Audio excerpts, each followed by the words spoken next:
of the work that we did in partnership with neighbors across this district who oppose this site wholeheartedly. Today we are proud to announce that Malcolm X Library's parking lot will no longer be used as an overnight safe sleeping site for folks that are sleeping in their vehicles. And I want to thank the community first and foremost for this great accomplishment. It is very important what we are talking about today, because what we are talking about is community coming together. When community opposes something, when neighbors oppose something, leaders need to listen. And today we have come here to celebrate this accomplishment of stopping the mayor from making Malcolm X Library an overnight safe parking site for unsheltered individuals. Now, I just want to underscore some important aspects pertaining to what we are seeing across our communities and across our neighborhoods when it comes to homelessness. There are over 5,000 folks that are street homeless. There are different levels of homelessness. Street homelessness is when you are living on the streets. There are folks within the 10,000 tier, and when we do the annual point in time counts, we have seen over 10,000 roughly San Diegans that are homeless overall. A portion of those San Diegans are living in their vehicles. And I just want to underscore that I wholeheartedly, from the beginning of this fight and this push to stop this site, I wholeheartedly want to underscore that this is not a NIMBY effort. This is not an effort that's against the unsheltered. I wholeheartedly understand the challenges that our unsheltered community faces. I am a product of what it looks like, what an exception to the rule looks like when it comes to homelessness. I spent 13 years in the foster care system, and after losing both of my parents, I went homeless when I was 18 years old and emancipated downtown with a bag of clothes and my emancipation letter wishing me well by the county of San Diego. I know what it's like to be underserved, to be underprivileged, to not have the resource and access, and I know what it's like to go homeless. I also have a lot of compassion for the people that are living on our streets and living in vehicles. I have compassion for you because I know that it is not easy, because I too lived in my vehicle in my early years of activism. I understand what this challenge is. So I just want to underscore at the outset that none of us, including me, are here because we do not believe that our unsheltered populations do not deserve to have compassion and support. While I have compassion for our unsheltered community, I also have compassion for taxpayers. I also have compassion for residents and neighbors. And when neighbors say that something does not work for one reason or another, we need to listen. We need to survey, and we need to hear from them. Now, over a year ago, the mayor of San Diego, Todd, Gloria, decided that he had a list of libraries that he wanted to implement in his safe parking lot plan, which is a plan that essentially opens up parking lots just like this to allow people who are living in their vehicles to park and sleep safely at night. I applaud the plan in context of what it intends to do. I absolutely feel that it is important to provide a safe space for people who are sleeping in their vehicles overnight. The overall idea of the plan was good-hearted in nature. But what the plan failed to do on some levels was gather input from the neighborhoods that they were looking at bringing this into. And Malcolm X Library here in Encanto is a good example of that, or right on the brink of Encanto and Webster neighborhood, Emerald Hills. This neighborhood spoke loudly and clearly that they did not feel that this site was the proper place for this overnight safe parking site. And after I heard from residents across our district, I called together a press conference, many of you remember, on August 3rd of last year, to say that we were going to launch a campaign called Hands Off Malcolm X. A year later, we have come here to say that because we stood up, because we had a petition that was signed by hundreds of residents right here in District 4, and because of the fact that other residents and leaders at the Diamond Business District Business District Association, which you'll hear from Carla Ruiz and others, who came together to launch petitions to stop this site, because we wholeheartedly felt that the congestion of the area, with the Live Well Center already across the street, the congestion of the area, the fact that the Elementary Institute of Science, who was also a part of that press conference last year, which is right next door, and so many were speaking up to say this was not the proper site. And speaking to the fact that we had congestion in the area, schools in surrounding parts of this parking lot, and then finally, the overarching reality that there is a history of cities, and specifically downtown, dumping on District 4. It's a sort of focusing poverty in a certain area. And we wholeheartedly opposed this site because we believed that this was not the proper place. And after that, we then counter-proposed 3 other sites. One that I was wholeheartedly behind, which was the use of the Choice Lake Park. Many of you might remember that when I proposed that we use the Choice Lake Park, which is right up the street here, in more of a less congested area, where they would use that site from 6 p.m. to 6 a.m. Everyone would move out, which was the original plan for this site, if they were sleeping here overnight. But I was critical of the fact that other parking lots that were operated by the city were not convenient to security needs and to staffing needs. There was an organization named Dreams for Change that opposed me and said that we were making up fraudulent claims about the reality of these parking sites. But over and over and over, we've heard again from neighbors across the city who have talked about Dreams for Change failure to properly run these sites successfully in some cases and keep people safe. We were concerned about bathroom access. We were concerned about staffing, not just the overall surrounding areas that were impacted. And we launched Hands Off Malcolm X. Today, because residents across this district stood up and because we proposed solutions. Never do I really want to oppose something. I always bring a counter proposal if I oppose something. And we did. But the overarching community, the overarching call to action, and the response from neighbors was that this was not the proper site for an overnight safe parking site. And the mayor persisted, saying at a press conference days after my August 3rd press conference, in response to my press conference, that there are already homeless folks that are sleeping in this parking lot. See, but what the mayor fails to realize is that you cannot just dump like a trash truck on neighborhoods. You have to ask neighborhoods what they feel. That is why when I announced my opposition to this site, I had the president of the Emerald Hills Neighborhood Council standing with me, saying that this was not the proper location and that the Emerald Hills Neighborhood Council was not approached with this plan ahead of the announcement. Overarching, it is very clear, overall, not overarching, I'm making up some words.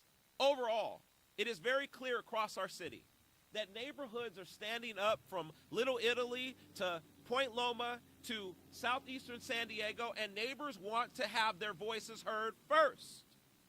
If the mayor or the city hall wants to do something in a neighborhood, they should ask and survey the neighborhoods first. Finally, the council person at that time was Monica Montgomery Stepp on August 3rd, 2024, when I originally announced my opposition to this site with numbers of Southeastern residents standing with me. And the council person even said at that time, now Supervisor Monica Montgomery Stepp, that she too was concerned about the concept of this site because she too was not approached ahead of the announcement of the possible use of this site. Yesterday I spoke with San Diego City Chief Operating Officer Eric Dargan, who told me and assured me that the city of San Diego has taken Malcolm X Library off of the proposed list to have a safe parking site. And I want to thank community members who stood up, spoke up, and made their voice heard. With that being said, I want to invite a couple of speakers who will now join me at the podium in celebration of this. First and foremost, I want to hear from and invite Carla Ruiz, the Vice President of the Southeastern Business District, Diamond District, and a District 4 resident who was one of the mothers who spoke very strongly against the use of this site. Carla? Thank you, Shane. It's a pleasure for me to be here this morning celebrating this, what I call the History Day. I remember that afternoon in the summer when we were here at the library celebrating with our kids, having an event, when I got the news that the mayor was thinking about bringing the unsheltered people in the parking lot. Everybody at the library, all the staff were opposed, but they couldn't say anything because they work for the library, right? So when they told me who was creating a campaign, I immediately asked his name. Who is this person? I need to get in contact with this person, and that was Shane. It's been a truly blessing since then because at that moment, the group of moms that we were there, we took immediately a video and we sent it to Shane via social media to reach out to him immediately because we didn't know where to go. We knew that we didn't want this to happen, but we didn't know that who we needed to talk to. And when Shane responded immediately and we shared with our group that this is going to happen, that this is the moment, that this is the time, this is the place where we can speak and hear our voices, we felt comfortable. I'm originally from Mexico. I'm an immigrant. So sometimes we feel scared. We feel like we don't deserve to be heard because we feel insecure about the languages. And I know that I'm the voice from so many Hispanic Latinos that don't know where to start. So I'm here because I'm celebrating the day of making changes in our community, working side to side. This is not working against each other. This is a moment where we can see that it doesn't matter your background, your ethnicity. We're here for a purpose, and we want to make things better. I'm currently the Vice President of the Diamond Business Association, where we are here to foster economic and the businesses. We shop local. We support the businesses. This is a promissory zone, and this is sad to see that even though we're so close to downtown, we're so far away. We're neighbors with communities like Kensington, but when you cross the bridge, it's completely a different dynamic. We want to make it different. We want to make it change. And together, I know that we can make it happen. Thank you. And Carla, I just want to applaud you because you've been one of the voices that has really declared that Southeastern San Diego is not a dumping ground. This is a vibrant, uplifting, futuristic community where tech can come in, where opportunities can come in. The future is here in the heart. The Diamond Business District, the Diamond of San Diego, is located here in Southeastern San Diego. We want this not to be, we don't want any more poor doors in District 4. We want to ensure that this district is also viewed with the dignity and respect of every other council district across our city. And it's time for this district to stop being dumped on. And with that being said, one of the neighborhood groups that I invited, because their efforts have been very strong, has been Neighbors for a Better San Diego. They also have been a part of these efforts and have supported our efforts to stop this site. Although they are not based here in District 4, they are citywide, and they fight for the interest of neighborhoods. Just 2 days ago, I was in, where was I at? I was downtown in Middletown and Old Town, standing with residents there to counter-propose the lease agreement that the mayor is proposing on the homeless shelter that's being proposed for that area. And we were very concerned about the lease agreement and the fact that it's 35 years. Neighbors across this city are standing up finally to say that enough is enough. And I'm looking forward to partnering with Neighbors for a Better San Diego to launch initiatives that protect neighborhoods across our city. And with that being said, I want to invite Jeff Huster, the president or chair of Neighbors for a Better San Diego. So, as Shane indicated, Neighbors for a Better San Diego is involved in city planning citywide, and we look a lot at policies that affect communities through the city's planning decisions. And we can say from those efforts that District 4 is the most forgotten district in the city when it comes to all those decisions. So when the city made this decision, it said, where can we find the most politically invisible place to put this? Because they were getting a lot of heat from downtown in District 3, and so they said, well, let's use District 4 as that safety valve as they do in so many other decisions. And as Shane indicated, that could have been done with community input, and it could have been come up with a sensible solution to what the mayor was proposing, and that didn't happen, as it doesn't with many decisions that have happened in the past. And why is this area so important? Well, if you look at the city is going through something called Blueprint San Diego, which is a refresh of its general plan, and it talks a lot about housing, talks a lot of mobility, but it also talks about economic prosperity. When you look at how the city envisions economic prosperity, it talks about high-tech and biotech, but it has no idea what it's going to do in District 4. And when you look at the Diamond Business Association and you look at what this is happening here, so the city has this idea of a city of villages. Well, this is a village within District 4 that needs to be lifted up, not used opportunistically by the mayor. And you could even say it's a diamond in the rough, I would say, because a lot of energy is coming into here, and it's a magnet and a centering part for innovation in San Diego. I do, aside from Neighbors, I work with a startup over at the Jacobs Center for Innovation, and that's sort of identifying that this can be an area of innovation and economic development, and the city should be enhancing the prospects of that. Thank you. Thank you, Jeff. And at this time, I want to invite a Choice Lake resident, a Choice View resident, who also was working to send emails and reach out. And this is all about neighbors. This is all about residents. This could not have gotten done without the feedback from the people of District 4. And I want to invite Michael Westmoreland now to share a few words. So I'll be real quick here. I think it's a victory lap for us.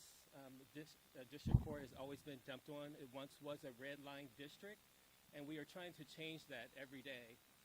It's not fair to us to have homeless people sleeping in our area because we are a low resource area. And until we get better resources over here, I think it's important that we not be dumped on by the city, and especially by the mayor himself. So thank you for your time. Thank you, Michael. He always says what needs to be said. And then Carmen Reyes is a resident of Oak Park. I'll come back and take questions after her. Carmen? My good friend, Carmen. Yeah. Thank you, and I'm extremely thankful to Shane because I believe that one of the things with the group that I work with children, and the main thing that I want to teach them is that they have a voice, and it has to be heard. So for me to be bringing them to the library and their voice not be heard, I would just send the wrong message, right? We would all send the wrong message. Because what we want is we want to teach them that, hey, if you speak up for what you want and what you need, we need to teach kids how to read. They need to come to a safe place where they can do that. We need to know who we can go to, such as people as Shane Harris, Carla Reese, that they have a voice. So I'm thankful that we have all made a change together so that the kids that come to the library, the parents that take their time to bring them to the library, send the correct message. And for them to be seeing that their efforts are not being brought forward is the wrong message. Today, the right message has been conveyed. Kids can come to a safe place where they can come and read and enjoy all the things that the library offers. Thank you. And I'll say this in closing before I take questions. On August 3rd last year, I said that this site will not be an overnight safe parking site. I said that to the mayor, I said that to the council, and I made it pointedly clear with the residents across this district. And you talk about starting a campaign, follow through, all the way to the end. Do not say that people outside of government cannot get stuff done. We got it done.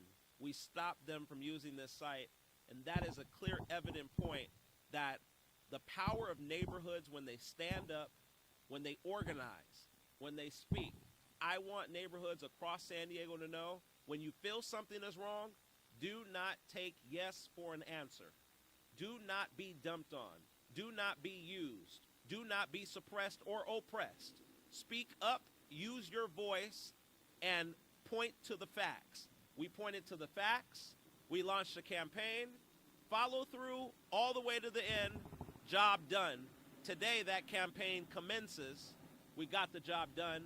There will be no safe parking site at Malcolm X Library. I'll take questions from the media.